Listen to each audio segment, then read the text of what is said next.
Hey everyone, I'm Mind, and welcome to an all-new series on the Bricks by Mind channel. I'm here with Matthew, who you guys may know from the Woo Crew podcast, or you may not know. You may be checking out this series for the first time and you don't watch the podcast. Yeah, welcome. But this is going to be somewhat similar to the podcast, somewhat different. It's going to be a little more structured than the podcast is. So this is going to be a weekly series for the next 15 to 20 weeks, where every week we're going to be going back and looking at an older piece of Ninjago media until we get up to current day, and we're going in chronological order. So we're starting with the pilots, which is this episode, and this is also the pilot for this series, and we'll go season by season each week, and discuss just in retrospect, hey, how 10 years later, how's the season look now that we know what's going on? How do we feel about it now that we're older and we're not watching it at 9 I think years we're old? actually closer to 11. I was 11 when it came out, not 9. But you know, I was 9. But yeah, so this first episode we're gonna be talking about the pilots. Obviously, this is the first episode, so if you guys want to pause this video, go watch the pilots for yourself, so you have like a bigger refresher in your mind. You can, and then next week we'll be talking about season 1. So if you want to be prepared for next week's episode, watch season 1 between this episode and next week. Yep. Everything but the pilots and Day That Departed is on Netflix, at least in the US, so you can go check that out there. But anyway, so Matthew and I both just watched the pilots again. It's been a while since I've watched. I think it's been a good 5 years since I last watched the pilots, because I don't think I've watched them since like 2013 or 14. Because my latest rewatch, I just watched what was on Netflix, and for some reason the pilots aren't on Netflix, so Yeah, it was kind of strange looking back, but I watched everything back when I was in 9th grade, but I was in 9th grade almost 7 years ago. Yeah. So yeah. it's been a while since I've seen this. So yeah, where do you want to start? Well, you start real first. How did you feel about them looking back? It's super nostalgic. It is. It made me really happy to watch it. No, me too. Like, and I was kind of expecting to go back and be like, wow, this is really silly and kiddie, but like watching it again, like there's that there, but it's also just like I see why Ninjago stuck, like why it connected with so many kids, because it felt like classic Lego in the best way. Yeah, but also that like I don't it didn't do that thing that a lot of kids shows do nowadays, where it had to be like fast paced action every single frame of the show. Yeah. Like it was very slow, and they established a lot of story beats and whatnot, and I just really enjoyed it. I will say, I kind of picked up on they weren't exactly sure where they were going. Yeah, no, for sure. There's definitely like lore elements and whatnot that definitely get contradicted and replaced later on in the show, but like it was fun. I can see why I got so into it from that. Like it was captivating in a really good way, and I loved it and enjoyed all of it. I mean, yeah, for sure. It was fun. It was really fun. One major thing that's different from the show is, oh my god, the animation was very bad back then. I don't know. It was just very simple. Yeah, but like if you look, I especially noticed with the character mouth animation, it was like South Park level, where it's like there was like 3 shapes that they just varied between for the characters' mouth. And you may notice they try to avoid showing characters' mouths moving that much, hence why they always have their hoods up in the earlier seasons, because their mouth animations were not very good back then. But they still had like some fun combat. They established all the characters well. Another note of like how they kind of weren't sure where the show was going. Every character has a different voice than they had in later seasons. Yeah. Like, obviously, same voice actor, but Cole, I think, is the only one that really kept the same... Cole and Kai were the only ones that kept the same voice going forward. Zane had a slightly different incantation to his voice. Jay had, like, a New York, Boston accent. Yeah, that was very jarring. I don't remember that at all. Yeah. I remember last time we rewatched it, you commented on that, and I think that exists in Season 1 a little bit as well, but it's, like, very noticeable in the pilots. Yeah. And that was very funny to see. Sensei Wu's voice definitely became a little more Canadian as the show went on. Yeah. So do we want to go through like episode by episode? So it was like technically it's 4 episodes, but I know we watched it in like 2 episode parts because depending on where you were in the world, it released in different sections. All right, so the first one was Way of the Ninja. That was the one where it's just Kai in the blacksmith shop. Nia gets captured, they fight the skeletons, and then Kai goes to train with Wu. And it ends with Kai completing the training course. That's the end of that episode. The whole training sequence was so good. Yeah, it's so classic. will never forget that. Like, that's ingrained in my brain. Yeah, just the way it just established those characters so well, and it was just so much fun to see the banter between Wu and Kai and. Yeah, it's classic Ninjago. I mean, I mean, it literally is. It was the first yeah, piece of Ninjago media. I was also thinking, can you believe that this was, for a year, this was the only piece of Ninjago media we I know. had? I thought that too, like throughout the whole thing. Like, nowadays, we get, like, this year, I know people were complaining, oh, we didn't get enough Ninjago this year because the island was too short. But, like, the entirety of 2011, this was all we had, and this was the length of the island. Yeah. Right? Because the island's 411 Yep. an episode, yeah. So, this was the same length as the island, and this was all we had for a year, and I was obsessed with this. Every day of my life, I played with Ninjago toys just from this, because of this one piece of media. Like, Yeah, I mean, I think it's really easy to forget that this is aimed for kids, and that means that kids don't need as much content as adults do. yeah, though I think nowadays there is a lot more content out there, so I guess kids Yeah. might move on to the next thing quicker, but I just know when I was little, like, this was enough, like... I mean, I was captivated by this for until season 1. So yeah. Then episode 2 was the Golden Weapons. This is when they went and hunted down all the first 3 Golden Weapons. I really want the rest of the dragons in Legacy, man. That's what that made me think. Especially the Ice Dragon, because it is so similar to the Fire one. I was just looking at that thing in the show, and I was like, man, that looks so cool. I really want that remade. I would love to get, like, all 4 dragons. Yeah, I thought the Earth Dragon looked a little funny. Is that the one? The one I thought looked funny was the Fire Dragon. I'm like, wow, that looked exactly like the original set. Yeah, it did. But the Earth Dragon had, like, no face, really. It was just sort of round. Yeah. His head was just round. He kind of looked like a mole. Like, he was very funny looking. Yeah. Also,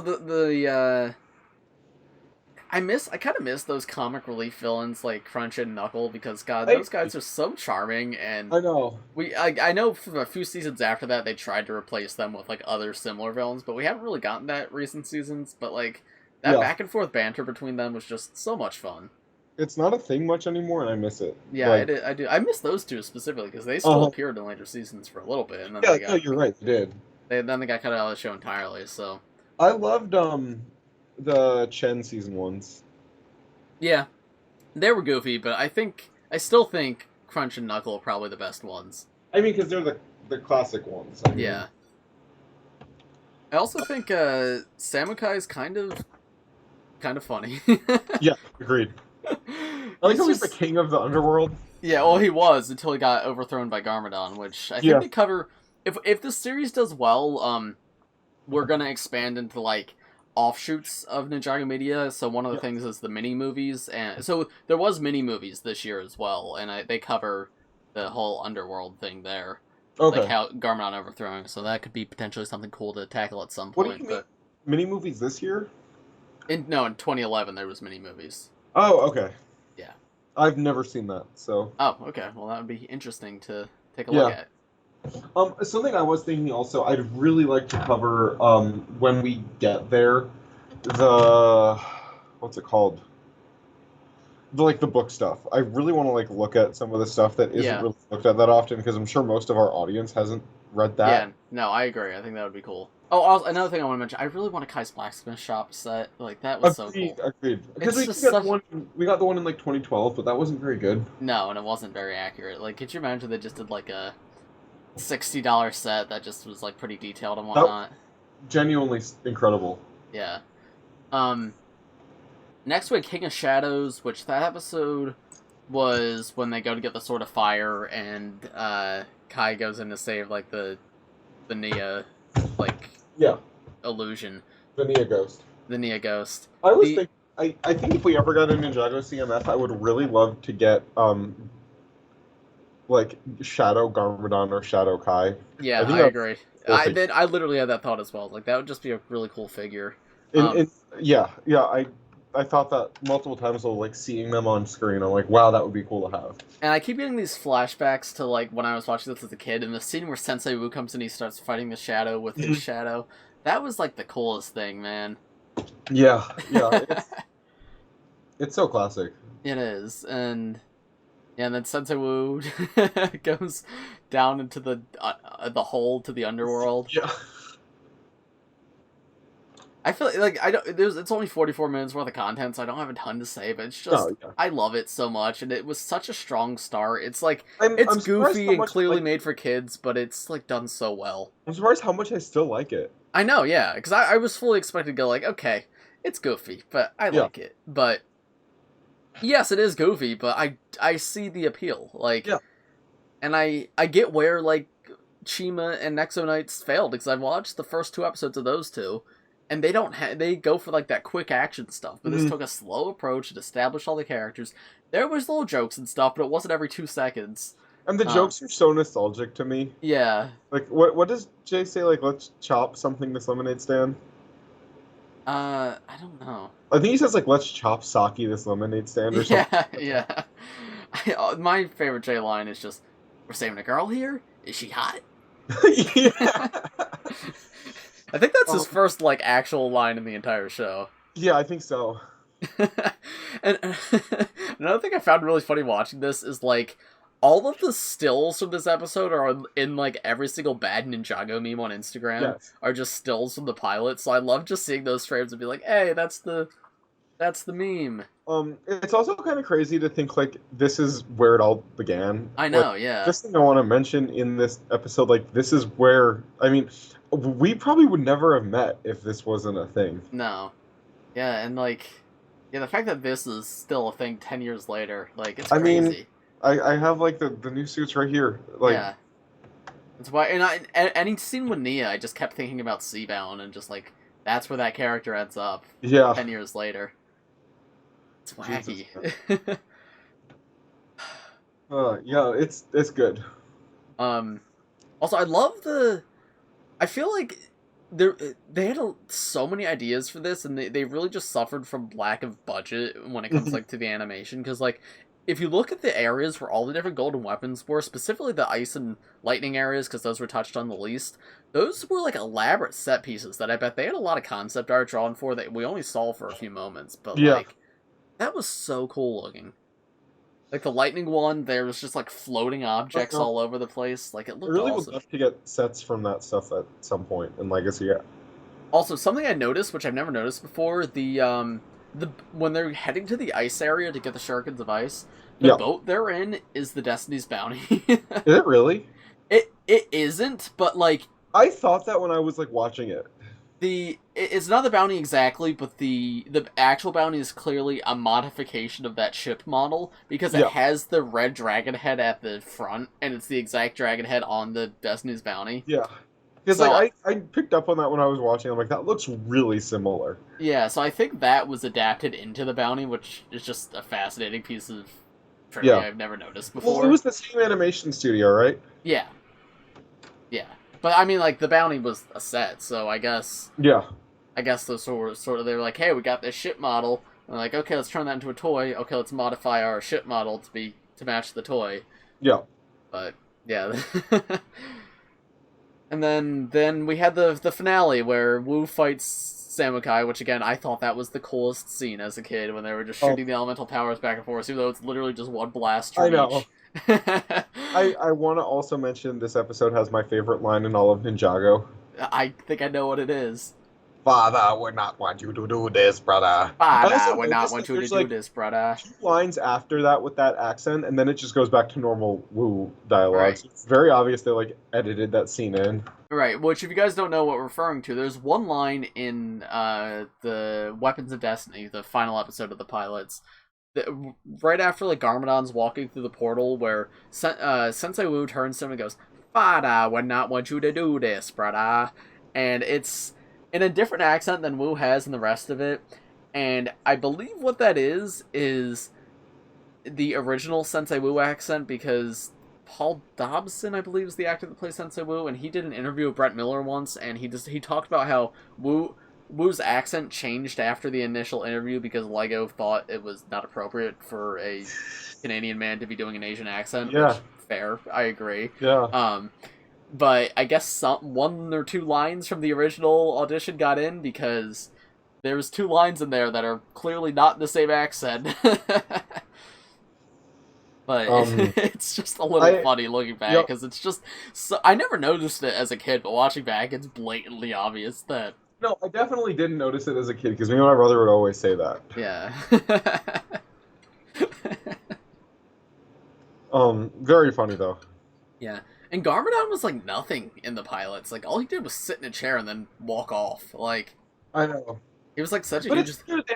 it's very obvious they had some intention with him. Yeah, no, well, I mean, they clearly had plans for at least 2012 when they were writing these. Or at least some ideas for 2012 when they were writing these, but I don't know, I think it was really well done. It was a ton of fun. Samukai's kind of a dum-dum, but I love him for it. I love Samukai, I love Knuckle and Concha. I love it. I love how the tornado creation is used to make a giant Ferris wheel. I know. And that's like one of 2 times it was used in the entire... 3, I guess, because it's also used in March of the Oni. The entire show. And they even make fun of that when it went in during March of the Oni. Yeah, I was really happy to watch these again because it has been a while. Yeah, no, I'm excited to like watch season 1. Yeah, no, for sure. I think that's probably good for this first episode. Is there anything else you want to say? I mean, that's all I really have to say about it. I loved it. I can't wait to do this again. I mean, yeah. So, as we're talking about the pilot episodes, this is the pilot episode of the series. This is shorter than the other episode's going to be because this was... I think this will be titled The Island for the shortest season, and Day of the Departed, I guess, is the same length as this. But obviously, next week's episode will probably be a little bit longer. We're going to try to keep it to 15 to 25 minutes, because we don't want these episodes to be too long, so that they're very easily consumable for you all. If you guys have any feedback, criticism, things you want to see us discuss specifically in future episodes, let us know, because... As I said, this is the pilot. If you like, hey, format it like this. Hey, make sure to include talking about this. Let us know in the comments. We will take your feedback into consideration because this is something we want to be like really high quality. So, yeah. Yeah, I mean, thanks for watching, and I'm looking forward to doing this again. Yeah, if you haven't watched the Wooker podcast and you like my discussion with Matthew, go check that out. That happens every Wednesday. I don't know if we're going to lock in Sunday for this. It might be every Sunday, or it might just be every weekend, but it should be once a week, at least. So, yeah, stay tuned for next weekend. The other thing I want to mention is this one is a little more up in the air than the podcast. The podcast has happened every weekend, will always happen every week. This one, if we miss a week, I'm not like, oh, that's the end of the world. Yes, yeah. But, yeah, I think that's going to do it for this one. So, thanks for watching, everybody. If you enjoyed, press like, subscribe if you're new. And we will see you all in the next one. Yeah, I'll see you Wednesday. See you Wednesday. Bye.